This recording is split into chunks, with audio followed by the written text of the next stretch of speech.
Hello बच्चों, हम सीधा चलते हैं अपने टॉपिक पे। Basic concept of micro economics. Macro economics पढ़ रहे हैं हम। तो यहाँ पे मेरे को पहले ही पेज पे करेक्शन दिख रही है, मैक्रो इकोनॉमिक्स की बात कर रहे हैं। तो यहाँ पे हमें वही है, टर्म सीखनी पड़ेगी। टर्म सीख कर ही हम नेशनल इनकम कंप्यूट कर पाएंगे ढंग से। तो हमें टर्म पे पूरा फोकस करना है पहले। तो सबसे पहली टर्म है डोमेस्टिक टेरिटरी। डोमेस्टिक टेरिटरी का क्या मतलब है? डोमेस्टिक टेरिटरी, देखो, डोमेस्टिक टेरिटरी जो पॉलिटिकल फ्रंटियर है, in addition to their political frontier, domestic territory also include ships, aircraft owned and operated by normal resident between two or more countries. Ship and aircraft owned by the normal resident. अब मेरे question दिमाग में ये question आएगा कि बस ये normal resident कौन होते हैं, ठीक है ना? तो ये नॉर्मल रेजिडेंट की भी डेफिनेशन हमें पढ़नी पड़ेगी, उससे क्लियर होगा। आप ये मान के चलो कि एक कोई भी इंस्टीट्यूट या इंडिविजुअल बिटवीन टू और मोर कंट्री में वो ऑपरेट कर रहा है। इस लाइन का मतलब समझो पहले। जैसे कि ये हमारी इंडिया है, ठीक है? इंडिया से नॉर्मल रेजिडेंट का कोई शिप है, ठीक है ना? ये शिप है, ये शिप चला जाता है अमेरिका, चला जा गया और वहां पे पोर्ट पे खड़ा हुआ है। या कोई एयरक्राफ्ट उड़ के सीधा वहां के एयरपोर्ट पे उतरता है, ये हमारा एयरक्राफ्ट है। और ये हमारा नॉर्मल रेजिडेंट, यहाँ पे ये जो नॉर्मल रेजिडेंट है ना हमारा, ये नॉर्मल रेजिडेंट इसका ऑनर है और ये ऑपरेट कर रहा है बिटवीन टू कंट्रीज। तो ये जो शिप का एरिया है ना, ये शिप का एरिया, ये भी हमारी डोमेस्टिक टेरिटरी मानी जाएगी। डोमेस्टिक टेरिटरी मानी जाएगी इंडिया की। खड़ा वो अमेरिका में है, ऐसे ही ये जो प्लेन यहाँ पर खड़ा है, ये भी हमारी डोमेस्टिक टेरिटरी है, इंडियन डोमेस्टिक टेरिटरी है, ठीक है? तो पहली लाइन में तो हमें यही बताया गया है। तो बिटवीन टू और मोर कंट्री, ऐसे ही fishing vessels, oil rigs and floating platform operated by the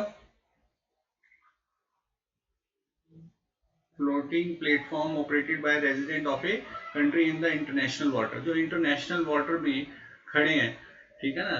international water में जो खड़े हैं, उस शिप्स और प्लेटफॉर्म्स वगैरह जो इंटरनेशनल वाटर पे खड़े हैं, वो भी हमारी नॉर्मल रेजिडेंट का ही पार्ट है, क्योंकि वहाँ पे एक्सक्लूसिवली राइट नॉर्मल रेजिडेंट ने लिए होंगे। तो उसके ऊपर जो भी ऑयल निकालने का जितना भी काम हो रहा है, फिशिंग वेसल्स होते हैं, जो बड़े बड़े जहाज होते हैं, वो इंटरनेशनल वाटर पे खड़े हैं। लेकिन वो कहीं पे भी खड़े हैं, कहीं पर भी किसी के भी बॉर्डर पे खड़े हैं, तो वहाँ हमारी ही डोमेस्टिक टेरिटरी का पार्ट माना जाएगा, ठीक है? जैसे ये हमने यहाँ पे इंटरनेशनल वाटर पे, ये इंटरनेशनल वाटर है हमारा, यहाँ पर कोई भी फ्लोटिंग प्लेटफॉर्म है जहाँ से पेट्रोल निकाला जाता है। हमारे पैसिफिक ओशन से हम पेट्रोल निकालते हैं, लेकिन इसका इसके जो राइट्स हैं, अगर इंडियन बंदे ने ले रखे हैं, तो इसके ऊपर जो इंटरनेशनल वाटर पे जो एरिया है, वो सारा हमारा डोमेस्टिक टेरिटरी माना जाएगा, ओके? फिर जो एम्बेसीज होती हैं, embassies, consulate and military establishment. Embassy, consulate and military establishment का क्या मतलब है? देखो, होता क्या है कि जैसे ये इंडिया है और यहाँ ये एक अमेरिका है, ओके? तो अमेरिका जाना है तो हमें अमेरिकन एम्बेसी में जाना पड़ेगा। तो जो अमेरिकन एम्बेसी है इंडिया के अंदर, वो हमारा डोमेस्टिक टेरिटरी नहीं है। It is not a part of domestic territory of India. ये डोमेस्टिक टेरिटरी किसकी है? अमेरिका की। मतलब ये अमेरिका का एरिया माना जाएगा, है इंडिया के अंदर, लेकिन पार्ट किसका है? अमेरिका का। ऐसे ही अमेरिका में एक इंडियन एम्बेसी है, तो ये इंडियन एम्बेसी जो है ना, हमारी डोमेस्टिक टेरिटरी होगी। मतलब वो इंडिया की डोमेस्टिक टेरिटरी है। तो डोमेस्टिक टेरिटरी में एम्बेसीज इंक्लूड की गई है जो फॉरेन कंट्री में लोकेटेड है। ऐसे ही इंडिया में फॉरेन कंट्री की जितनी भी एम्बेसीज है, वो इंडियन टेरिटरी का पार्ट नहीं माना जाएगा, ठीक है ना? इकोनॉमिक लैंग्वेज में हम ये समझ गए। क्यों समझ रहे हैं? क्यों ऐसा क्यों कर रहे हैं हम? ऐसा क्यों कर रहे हैं? क्योंकि देखो, हमें क्वेश्चन में जो नेशनल इनकम कंप्यूट करनी है ना, नेशनल इनकम कंप्यूट करने के लिए डोमेस्टिक टेरिटरी के अंदर जो पैसा कमाएगा वही नेशनल इनकम में इंक्लूड होगा। तो डोमेस्टिक टेरिटरी का तो मतलब पता होना चाहिए ना। तो डोमेस्टिक, इसका मतलब ये हो गया कि जो अमेरिका में जो इंडियन एम्बेसी को जितना भी पैसा मिल रहा है, वहां कैसे मिलता है, वही कई कई इनकम सोर्स हो जाते हैं वहां पे, जैसे कि वीजा फीस लगती है काफी। अब अमेरिकन अगर इंडिया में आना चाहेंगे तो वो पहले इंडियन एम्बेसी से कम्युनिकेट करेंगे, और वहां पे जितना भी इनकम जनरेट होगा वो सब कहाँ पे, वो इंडिया की इनकम माननी है हमें नेशनल इनकम कंपटीशन के लिए, इसलिए डोमेस्टिक टेरिटरी पढ़ाया जा रहा है। ऐसे ही इंडिया में जो अमेरिकन एम्बेसी है वो डोमेस्टिक टेरिटरी अमेरिका का है ना। तो यहाँ पे जितना भी रेवेन्यू जनरेट होता है वो इसकी नेशनल इनकम में आता होगा, ठीक है। ऐसे ही इसलिए हमें डोमेस्टिक टेरिटरी पढ़ाई जा रही है। अच्छा, एक होता है मिलिट्री स्टैब्लिशमेंट्स जो होते हैं, ठीक है। मिलिट्री स्टैब्लिशमेंट का मतलब क्या है? मिलिट्री स्टैब्लिशमेंट का मतलब होता है, एक मिनट इसको रख कर दूं। Military establishment means, military establishment का मतलब है जैसे अमेरिका है, ठीक है ना, और यहाँ पर इंडिया है। इंडिया के पास पाकिस्तान है और फिर उसके बाद अफगानिस्तान है। अफगानिस्तान में अमेरिका का एक मिलिट्री स्टैब्लिशमेंट है, ठीक है ना, ये एरिया।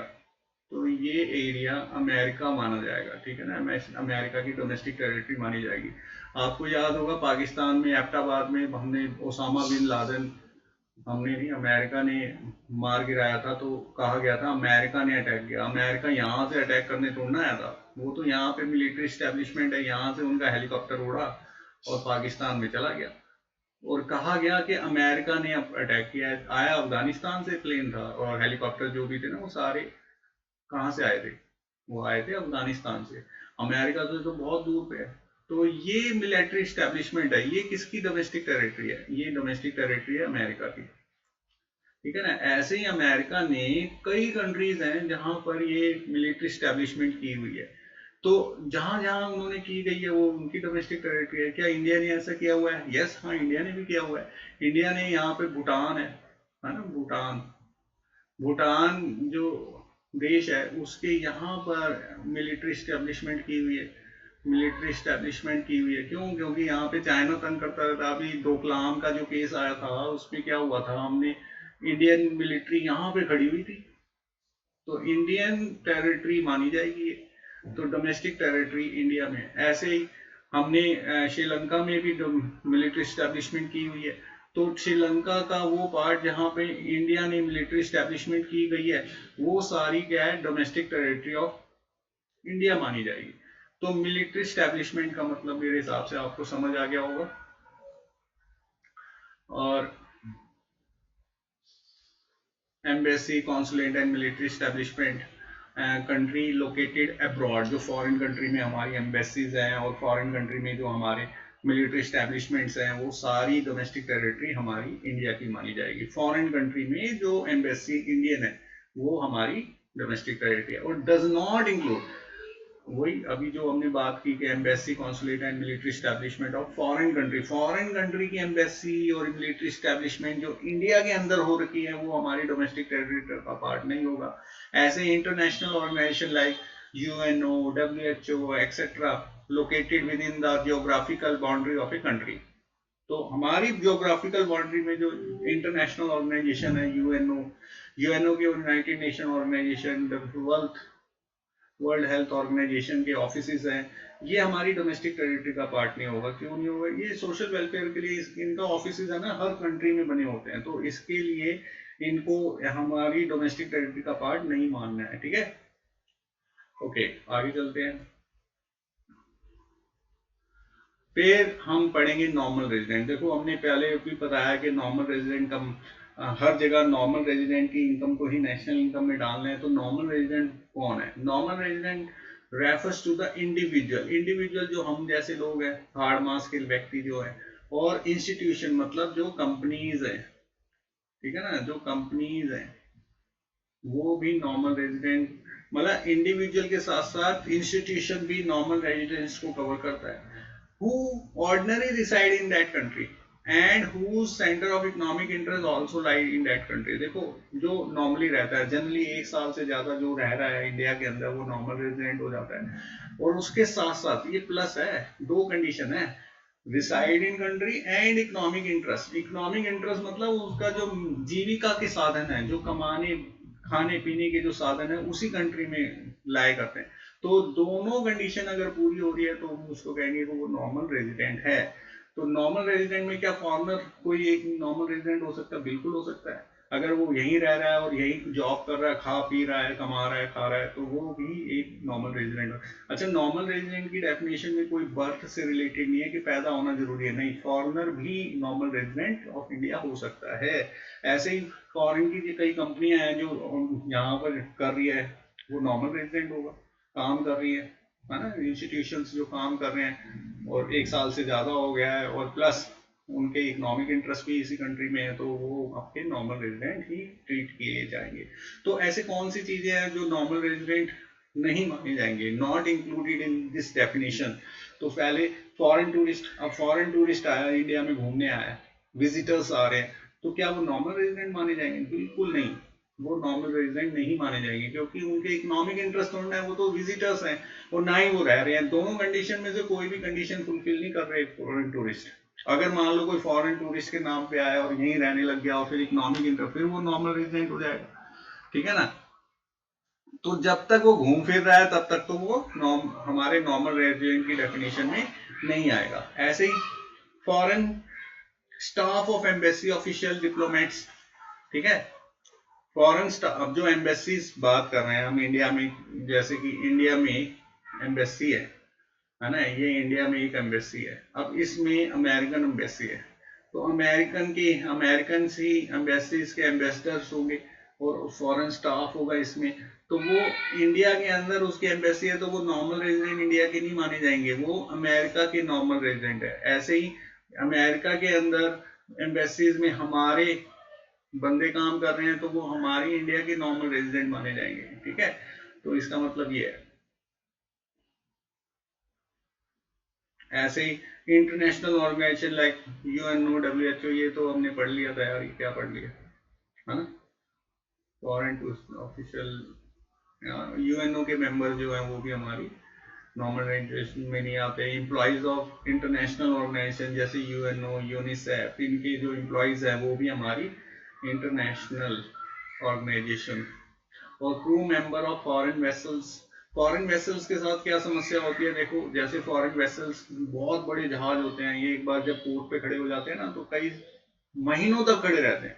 अब उनका जो क्रू मेंबर है वो क्या उस जहाज में बैठा रहेगा? नहीं, वो उस कंट्री में रुक जाता है जितने टाइम तक उस वेसल्स की सर्विसिंग चल रही है। तो वो हो सकता है वहां पर खाने पीने भी लग जाए, वो कुछ काम भी करने लग जाए 2-3 महीने, तो वो नॉर्मल रेजिडेंट की डेफिनेशन में नहीं आएंगे। मतलब फॉरेनर जो क्रू मेंबर जो फॉरेन वेसल्स के साथ इंडिया में आ गए, जैसे ही वेसल वो जाएगा तो वो भी चले जाएंगे, तो वो नॉर्मल रेजिडेंट की डेफिनेशन में नहीं आएगा। ऐसे ही एक बॉर्डर वर्कर होता है। बॉर्डर वर्कर कौन होते हैं? जो इंटरनेशनल बॉर्डर की बात हो रही है, जो इंटरनेशनल बॉर्डर के पास रहते हैं, जैसे हमारी इंडिया है ना, यहाँ पर ये इंडिया है, यहाँ पर एक नेपाल आ जाता है, ठीक है ना, और यहाँ पे बिहार स्टेट आ जाता है, ओके, बिहार भी इससे कनेक्ट होता है, यहाँ से बिहार का बॉर्डर आ जाता है। तो होता क्या है कि नेपाल के जो लोग हैं ना, नेपाल के लोग सुबह तो आते हैं जॉब करने यहाँ बिहार में, जॉब करते हैं और शाम को वहाँ चले जाते हैं। तो शाम को तो चले गए, तो ये नॉर्मल रेजिडेंट है क्या? काम करने इंडिया में आ रहा है तो ये नॉर्मल रेजिडेंट नहीं है, ओके। ऐसे ही बिहार से लोग नेपाल जाते हैं रोज और शाम को वापस आ जाते हैं। तो ये जो बिहार से लोग जा रहे हैं ये नॉर्मल रेजिडेंट बिहार के ही हैं, मतलब इंडिया के ही नॉर्मल रेजिडेंट, मतलब जहाँ पे वो रहते हैं ना वो वहाँ का नॉर्मल रेजिडेंट है, ठीक है ना। बॉर्डर वर्कर में क्या होता है, जहां पर वो रह रहा है वहां का रेजिडेंट माना जाएगा, ना कि जहां वो काम करने गया है। तो इस चीज को ध्यान में रखना पड़ेगा आपको कि बॉर्डर वर्कर भी हमारे नॉर्मल रेजिडेंट की डेफिनेशन कवर नहीं करते हैं, ओके। आगे बढ़ते हैं। फिर अगला है factor income and transfer income. देखो जी, फैक्टर ऑफ प्रोडक्शन जो मेहनत की इनकम होती है ना, वो तो होती है जी फैक्टर इनकम, उसके बदले में कुछ ना कुछ हम दे रहे हैं और उसके बदले में हम कुछ लेंगे, ठीक है ना। फैक्टर ऑफ प्रोडक्शन लगाए तभी हमें इनकम, बिना फैक्टर ऑफ प्रोडक्शन लगाए कोई इनकम हो रही है तो वो ट्रांसफर इनकम है। और अगर फैक्टर ऑफ प्रोडक्शन लगाने से हमें कोई इनकम हो रही है प्रोडक्शन प्रोसेस में, तो वो हमारी क्या है, फैक्टर इनकम है। तो factor income refer to the income receive by factor of production. Factor of production कौन होते हैं? फैक्टर ऑफ प्रोडक्शन होते हैं लैंड, लेबर, ठीक है, कैपिटल और एंटरप्राइज। ये आपके फैक्टर ऑफ प्रोडक्शन है, एंटरप्रेन्योर भी कहते हैं।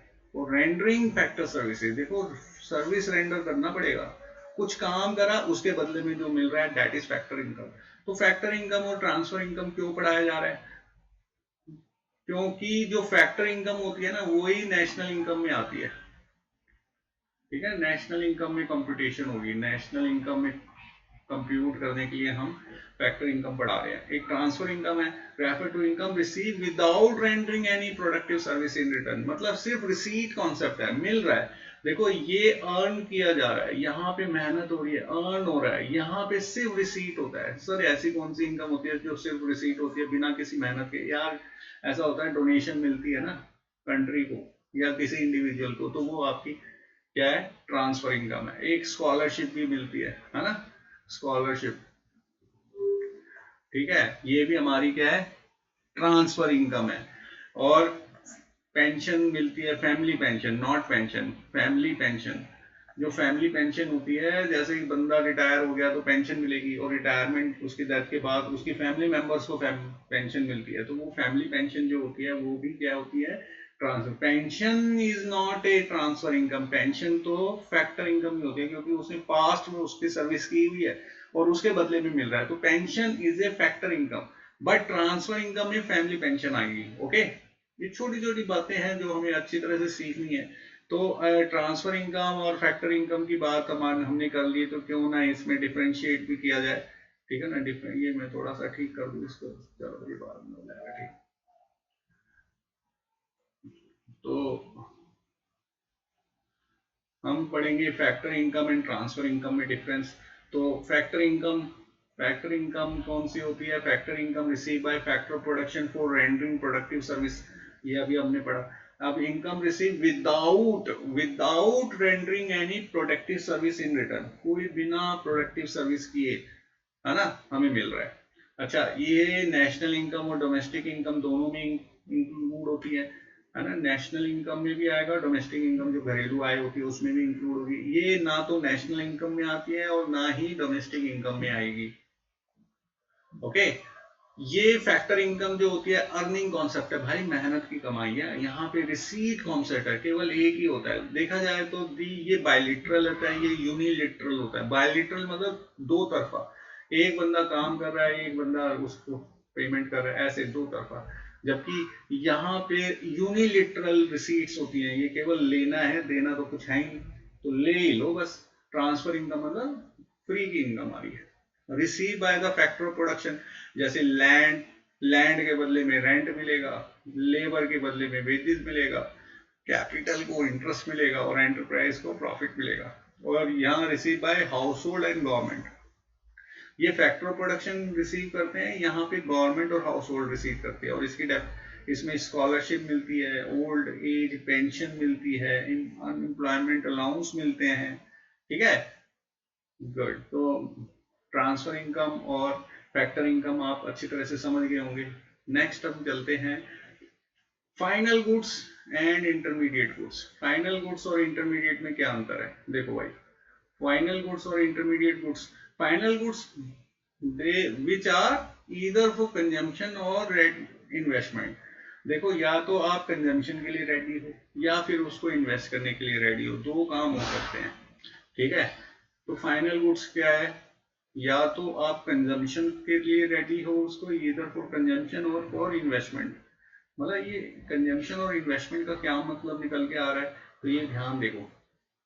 ये माइक्रोसॉफ्ट है ना, माइक्रोसॉफ्ट जो कंपनी है उसने एक कंप्यूटर बना दिया, मान लो उसका जो फाइनल गुड्स है कंप्यूटर है, ठीक है ना, ये कंप्यूटर बना दिया। अब ये बंदा है, ये बंदा है, ठीक है ना। अब इसने ये कंप्यूटर परचेज किया। अब ये क्या कर रहा है, ये परचेज करके घर, इसके पास दो ऑप्शन है। क्या ऑप्शन है? एक तो इसके घर है कि यार मैं ना अपने बच्चों के लिए कंप्यूटर यूज कर लूँ, तो ये कंप्यूटर उठा के यहाँ पे घर में रख दिया उसने, है ना, ये कंप्यूटर आ गया घर में। और या फिर इसका है ना एक क्या था, बिजनेस है, बिजनेस में भी कंप्यूटर लगा सकता है, ठीक है ना, या कोचिंग सेंटर है, कंप्यूटर सेंटर है, उसमें लगा सकता है। तो यहां पर अगर वो घर पे लेके जा रहा है, दिस इज कॉल्ड कंजम्पशन। यहाँ पे तो ये कंजम्पशन हो गया। और यहाँ पर बिजनेस में लगाया, दैट इज कॉल्ड इन्वेस्टमेंट, ये इन्वेस्टमेंट हो गया, ठीक है ना। तो ये फाइनल गुड्स के साथ ही होता है ऐसा। फाइनल गुड्स के पास दो ऑप्शन मिल जाते हैं, एक या तो आप कंजम्पशन कर सकते हो या आप उसको इन्वेस्ट कर सकते हो, ठीक है। तभी ये लिखा हुआ है कि या तो कंज्यूम कर लो या इन्वेस्ट कर लो, कंज्यूम कर लो या कंजम्पशन या इन्वेस्टमेंट, तो which are used either for consumption और फॉर इन्वेस्टमेंट। जबकि इंटरमीडिएट गुड्स के साथ ऐसा नहीं है, कहता है which are use either for resale, या तो रीसेल करना है उसको, या फॉर फर्दर प्रोडक्शन, या उस पर फर्दर प्रोडक्शन करना बाकी है। इंटरमीडिएट गुड्स में या तो रीसेल करोगे या आप फर्दर प्रोडक्शन करोगे। अब इसकी बात देखते हैं हम।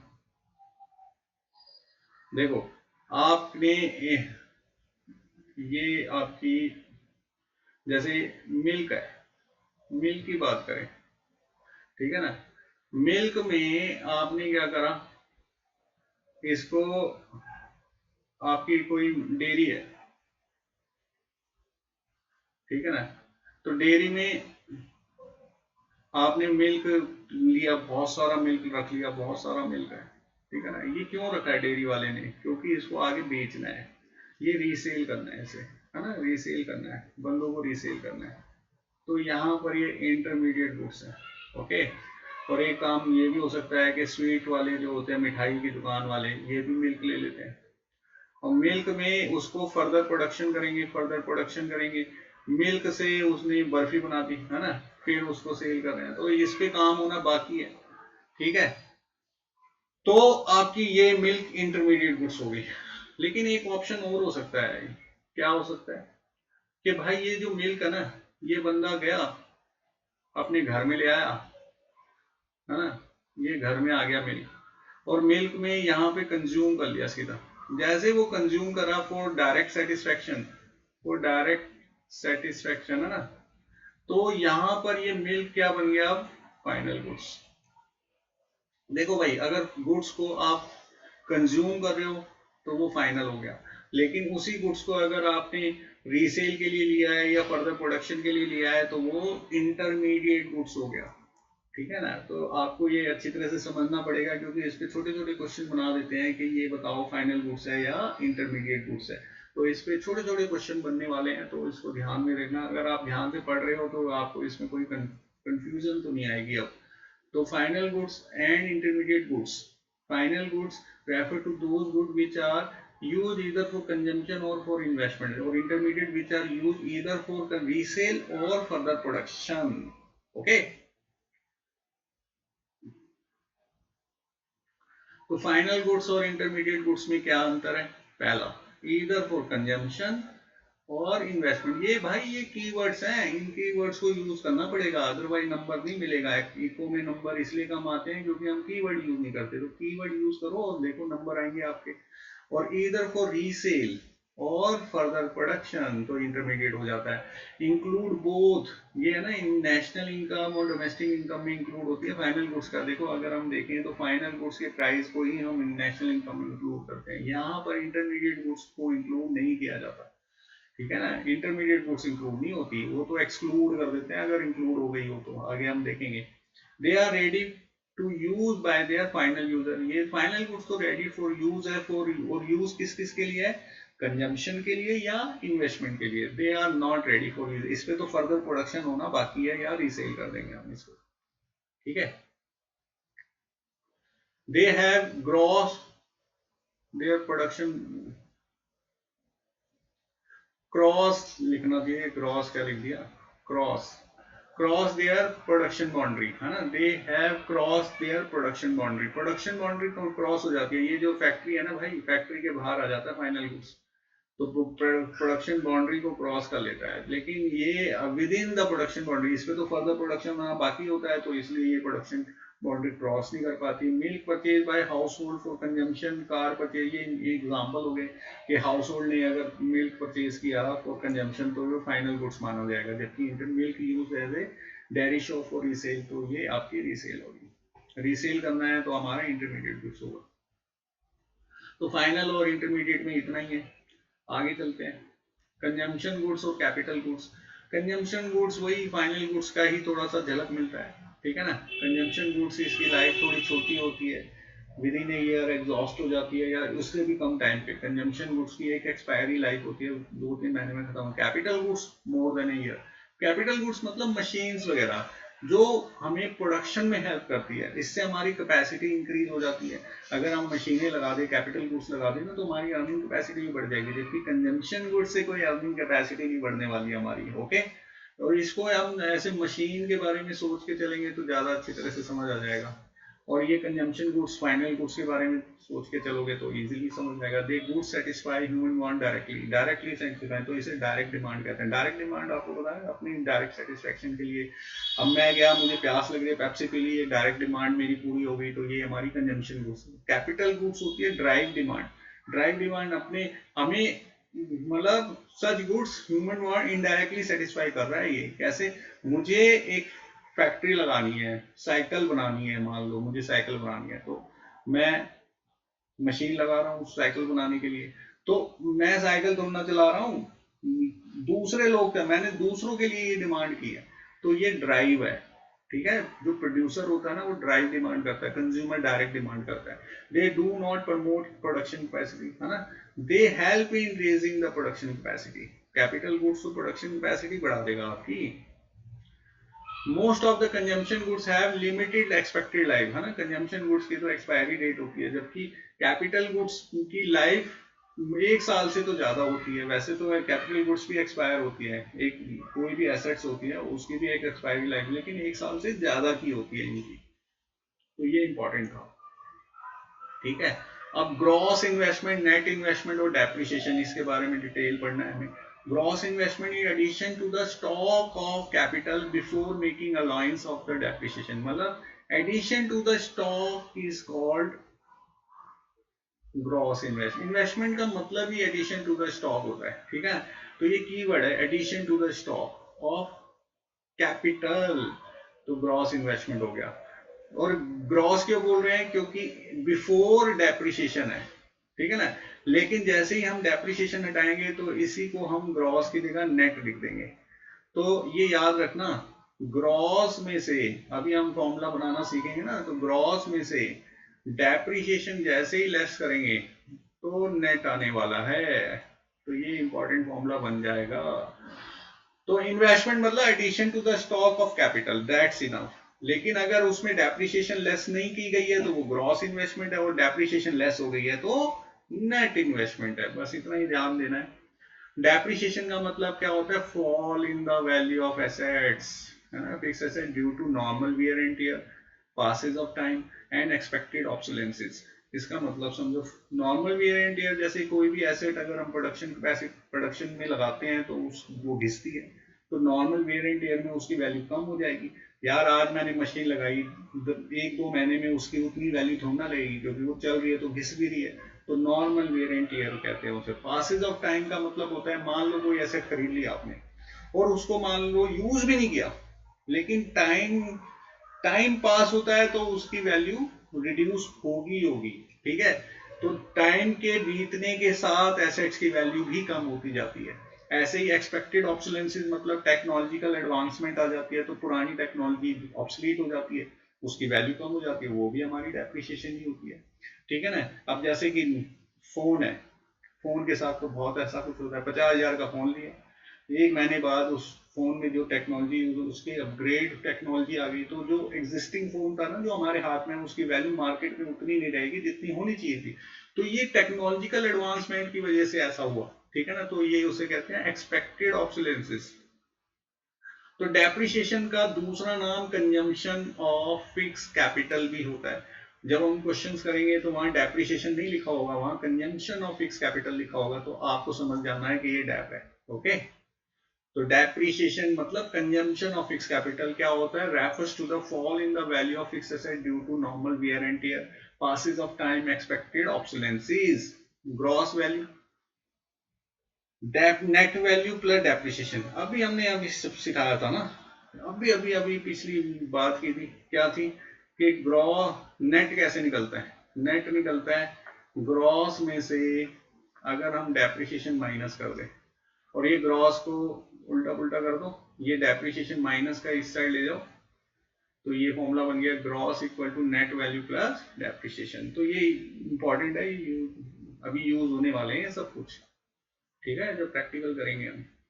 अब है indirect taxes, net indirect taxes, indirect tax minus subsidies. Indirect taxes refer to those taxes which are imposed by the government on production and sale of goods and services। ठीक है ना, इनडायरेक्ट टैक्सेस होते हैं जो direct tax नहीं होते। वाह क्या बात बोल दी। Indirect tax refers to those taxes which are imposed by the government on production and sale, मतलब जो गवर्नमेंट लगाती है प्रोडक्शन पे और सेल ऑफ गुड्स पे। देखो हम कोई भी चीज खरीदते हैं ना तो उस पे टैक्स देते हैं, वो गुड्स एंड सर्विसेज पे जो टैक्स लगता है वो हमारा इनडायरेक्ट टैक्स होता है। तो GST is the example of it, production and sale पे लगता है, ये याद रखना। इनडायरेक्ट टैक्स किस पे लगता है, पहला प्रोडक्शन पे और सेल पे।